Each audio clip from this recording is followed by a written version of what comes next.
Norm Nye asked Willie once, "When do you plan to retire?" And Willie said, "As long as there's a man out there willing to spend $1, I'm here to get it from him." We got Mom to convince Dad to take the only trip I think that he's ever taken across the states, to come to Chicago for our wedding. He kept saying, "Why doesn't he travel?" He said, "I got on a train and I came all the way to Chicago. I came back and I never have to do it again."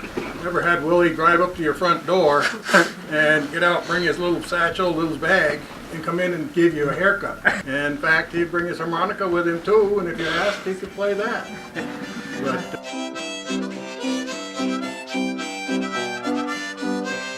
These feeders are great because they don't, if they were just plain open, you know, they'd pull hay out under their feet.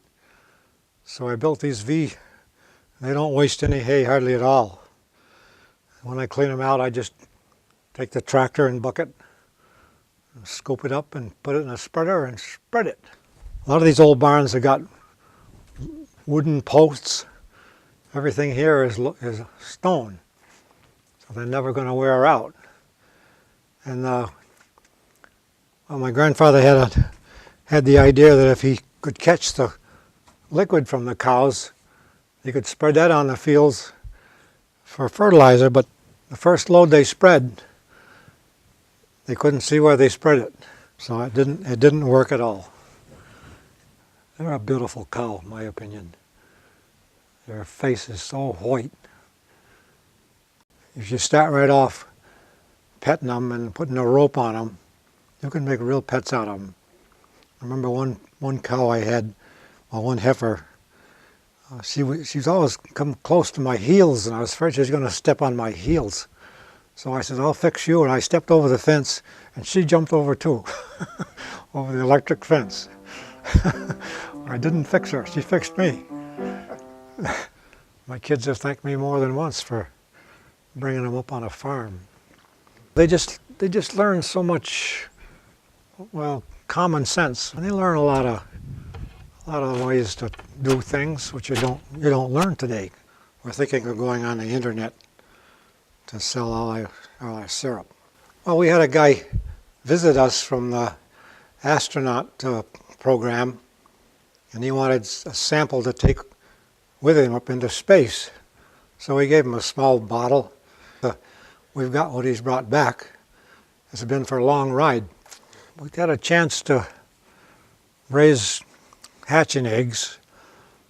So we got 3,000. They paid us a penny an egg. That was about the time my wife was having trouble with her knee. She was going to have an operation for a new knee. But after she quit getting eggs 4 times a day, it didn't bother her anymore.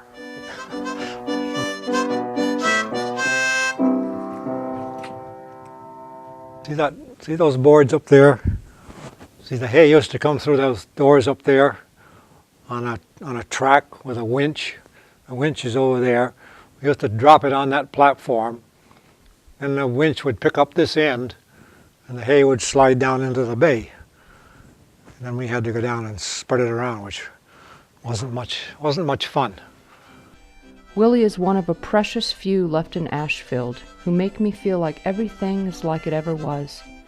He knew the family I had in Ashfield, all gone now. My father, my mother, and my husband. He repaired our slate roof for decades, brought my parents a half-gallon of maple syrup every spring for 35 years, after tapping the old maples in front of the house.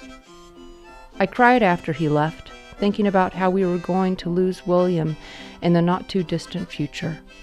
When grief moved on through, I was left utterly at peace. I was happy. The depression was gone, and the spirit of Christmas touched me. Anna Fessenden, South Street, Ashfield.